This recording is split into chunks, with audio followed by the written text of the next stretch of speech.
Sebelum TikTok Cash ini, sebetulnya telah ada aplikasi sejenis dengan skema bisnis yang mirip. Apa saja mereka kami bahas untuk Anda pada pagi hari ini. Fenomena nonton video dapat uang begitu. Sebelum saya menjelaskan ini, saya ingin menjelaskan terlebih dahulu sebetulnya bagaimana potensi market digital Indonesia ya. Kita punya 170 juta pengguna internet aktif begitu di Indonesia. Ini menjadi aset yang sangat penting begitu bagi bangsa Indonesia. Bahkan bisa dikatakan jika sebuah perusahaan startup misalnya atau perusahaan rintisan ingin memenangkan market atau pasar di Asia Tenggara, ia hanya harus menangkan pasar di Indonesia karena pengguna internet kita yang sangat besar. Tapi ini juga memberikan sebuah ancaman. Seperti apa? Kejahatan siber. Kejahatan siber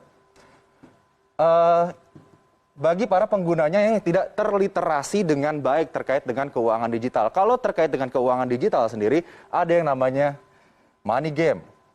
Nah, money game ini yang sedang ramai diperbincangkan karena money game ini menganut skema Ponzi. Nanti kita akan bahas lebih jauh terkait skema Ponzi ini, tapi saya akan jelaskan terlebih dahulu aplikasi-aplikasi yang memberikan penghasilan kepada para penggunanya hanya dengan menonton iklan ataupun video yang sedang ramai diperbincangkan saat ini, yaitu TikTok Cash. Nah, ini dia. TikTok Cash saat ini sudah memiliki anggota 500.000 orang. Mungkin saja lebih saat ini begitu ya. Namun TikTok sendiri, TikTok merupakan anak perusahaan dari ByteDance begitu, sudah mengeluarkan pernyataan bahwa tidak memiliki keterkaitan atau tidak berhubungan sama sekali dengan TikTok Cash. Jadi sudah ada pernyataan resmi dari TikTok bahwa tidak ada hubungan dengan TikTok Cash ini. Jadi harus diwaspadai begitu ya. Kemudian bagaimana cara para anggotanya ini bisa mendapatkan uang atau pundi-pundi rupiah? Hanya dengan memfollow akun, like, dan nonton video TikTok saja begitu. Ini dikatakan bahwa dengan memfollow akun, like, dan nonton video TikTok ini akan langsung berhubungan dengan internet celebrity begitu. Jadi dikatakan di sini dengan berhubungan dengan internet celebrity ini akan memberikan suatu hubungan yang mutual atau win-win solution antara para penonton anggota ini dengan para internet celebrity ini yang grafik atau traffic TikToknya akan melesat naik karena banyak yang nonton. Kemudian anggota juga harus membayar biaya pendaftaran. Nah, ini dia. Biaya pendaftaran dan terdiri dari tingkatan level. Ini saya akan bahas ya. Semoga saya membahasnya ini tidak menjadi sebuah promosi, tapi ini sebagai sebuah langkah precaution bagi Anda semua begitu ya.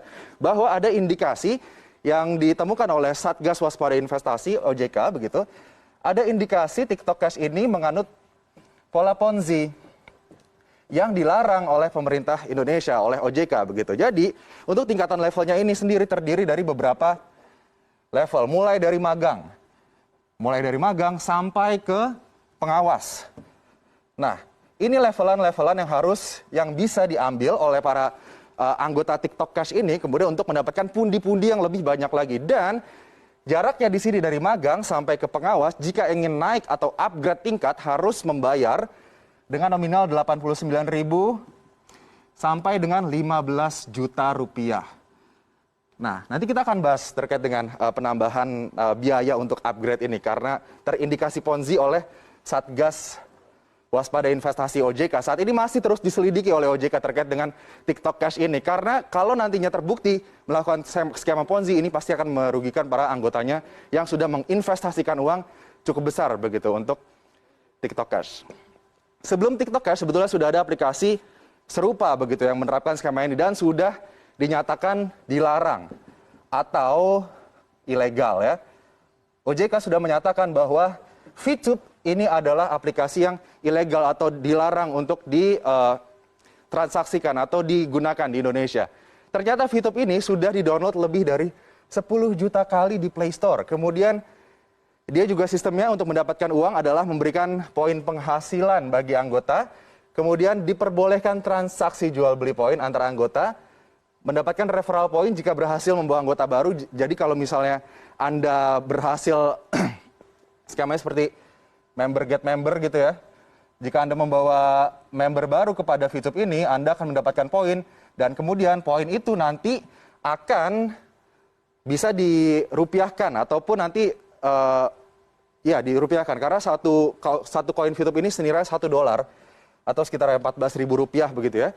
Dan kemudian ini daftarnya gratis, harus perpanjang, mau hasil lebih Anda harus upgrade dan ini sudah lagi-lagi dilarang atau ilegal, dinyatakan ilegal oleh otoritas jasa keuangan. Kemudian ada juga yang baru saja ditemukan oleh OJK, yaitu Vito. Vito ini sama, hanya menonton iklan minimal 1 kali, maksimal 100 iklan dalam sehari. Kemudian durasi iklannya itu 20 detik, pengguna dibayar Rp3.000 per iklan dan bonus akan dikirimkan langsung ke rekening pengguna. Tidak ada misi khusus dan referral, karena biasanya Anda harus menyelesaikan suatu misi tertentu di suatu level untuk mendapatkan rupiah atau bisa memonetasi uang ataupun poin di akun aplikasi digital ini, begitu ya. Ini juga masih diselidiki oleh OJK. Sebetulnya selain 3 aplikasi tersebut sudah banyak aplikasi lainnya, begitu ya, yang terindikasi menerapkan skema Ponzi atau piramida. Dan sebut saja like apps seperti yang dulu, begitu ya. Tapi skema Ponzi memang skema yang sudah lumrah, sudah banyak diperbincangkan, begitu, terkait dengan bagaimana member get member, kemudian member awal mendapatkan keuntungan paling tinggi, kemudian member paling bawah mendapatkan ciong atau kerugian karena tidak mendapatkan penghasilan, begitu. Kita ingat saja kasus, let's say, First Travel yang sempat heboh, kemudian juga ada Miles, begitu ya. Ini 2 kasus yang sempat menghebohkan Indonesia dan terindikasikan juga menerapkan skema Ponzi bagi para anggotanya. Dan kita juga sudah punya undang-undang, yaitu Undang-Undang Nomor 7 Tahun 2014 terkait skema Ponzi. Ini yang menyatakan bahwa skema Ponzi atau piramida ini adalah sistem kegiatan usaha yang memperoleh keuntungan bukan dari hasil penjualan barang. Ini yang harus digarisbawahi. Jadi Anda harus hati-hati jika ada suatu bisnis yang menawarkan Anda penghasilan tanpa ada penjualan barang. Di sini skema Ponzi memfokuskan kepada memanfaatkan peluang keikutsertaan mitra usaha, terutama dari biaya partisipasi orang lain, begitu. Jadi tidak mengutamakan bagaimana penjualan produknya, kualitas produknya, tapi mengutamakan bagaimana agar membernya bisa merekrut member-member lainnya, kemudian bisa mendapatkan keuntungan dari biaya yang dikeluarkan oleh member itu, begitu. Jadi intinya piramida begini, yang paling atas akan selalu mendapatkan pundi-pundi uang, begitu. Tapi nanti yang paling bawah, mereka yang menyetorkan uang ke atas, begitu, saat nantinya sudah tidak ada lagi orang-orang yang menyetorkan uang ke atas, tidak ada lagi member, begitu, ataupun sudah terbukti menyalahi aturan, begitu ya, yang di bawah inilah yang akan dirugikan.